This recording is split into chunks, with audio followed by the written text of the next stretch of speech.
Hi, this is More Holistic. How are you today? Glad you're tuning in. Please subscribe. Please subscribe and give me a thumbs up, okay? Have some more information for you. We're going to talk a little bit about what the shape of the earth, what's going on with the earth and all this stuff.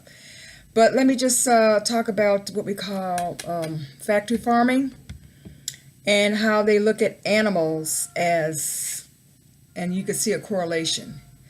This is what the National Hog Farm advised. It's like a magazine for people in that type of business. It said breeding sow should be thought of and treated as a valuable piece of machinery whose function is to pump out baby pigs like sausage machine. Kind of sounds out like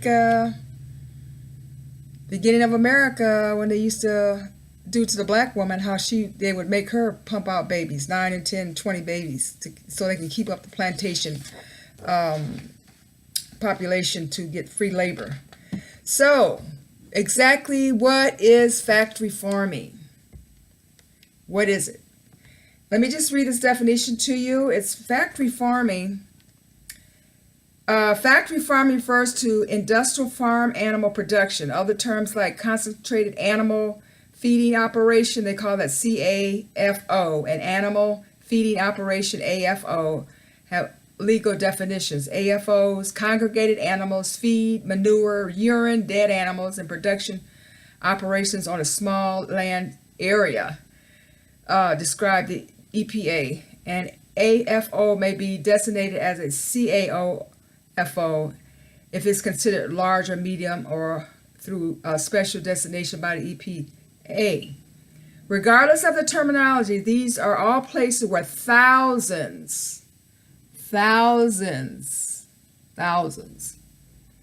or tens of thousands of live animals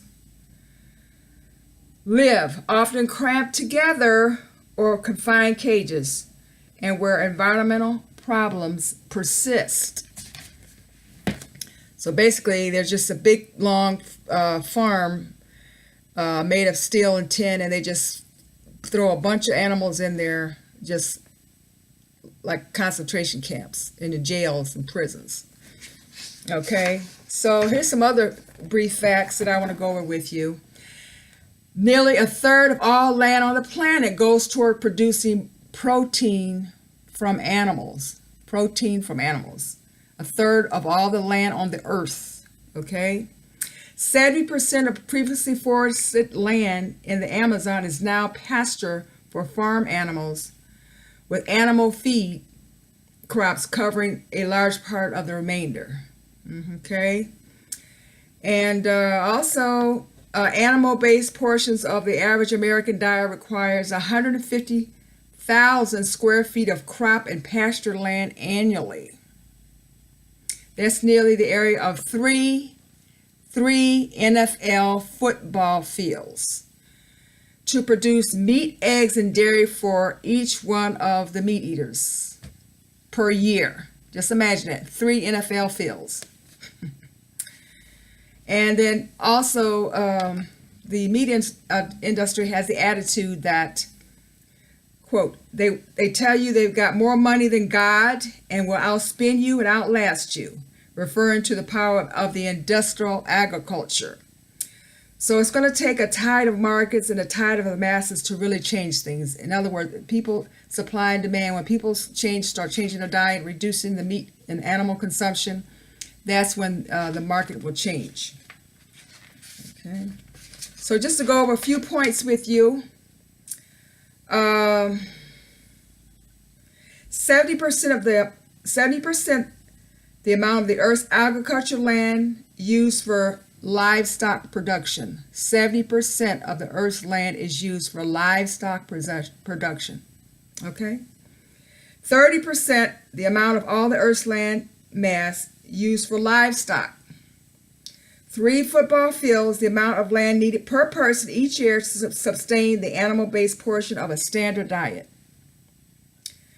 50%, the amount of each can decrease our diet-related land use by eating more plant-based foods. In other words, if you switch to a plant-based diet, and even if you don't have to totally quit meat if you feel like you don't want to do that. I understand that. But over time, gradually, if you can just reduce it, it's best. The goal would be to be 100% plant-based. But if you feel like you don't want to do that, it's your choice, whatever you'd like to do. I'm just making suggestions on how we can make a small contribution to saving the planet that we live on. We only got one Earth, okay? And if we want to pass something on to our children, no, it'd be nice if we did take care of it. Okay, so 50%. The amount of each of us can decrease our diet-related land use by eating more plant-based foods. Now, a lot of times, from all this animal production, industrial farming, we're losing the topsoil, the soil. So, some experts argue that the soil loss in humanity's is humanity's most serious environmental problem. Because after all, if you don't have any soil, you can't plant anything. Of course, you can do what's that when you use water, hydroponics? Well, I forgot the name. Hydroponics, yeah, hydroponics. But that's not going to feed everybody.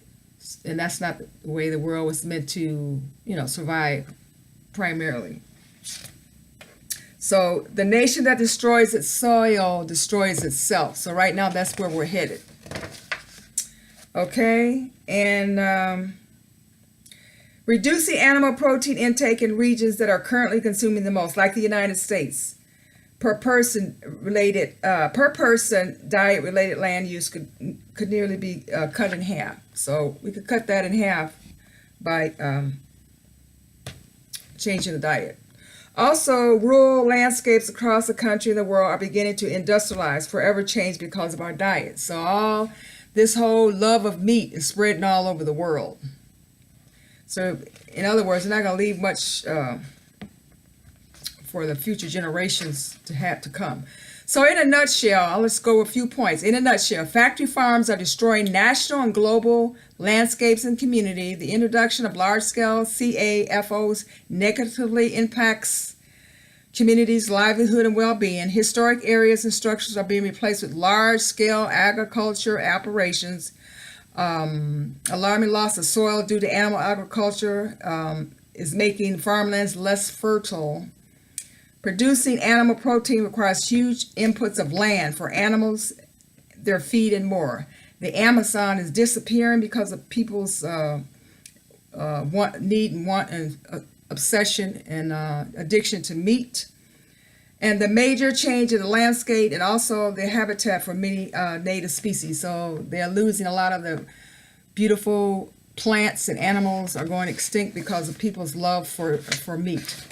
So what I know it sounds like, it doesn't sound like, it just sounds like horrible, just catastrophic. But what you can do is your part, people, is become vegan and save the planet.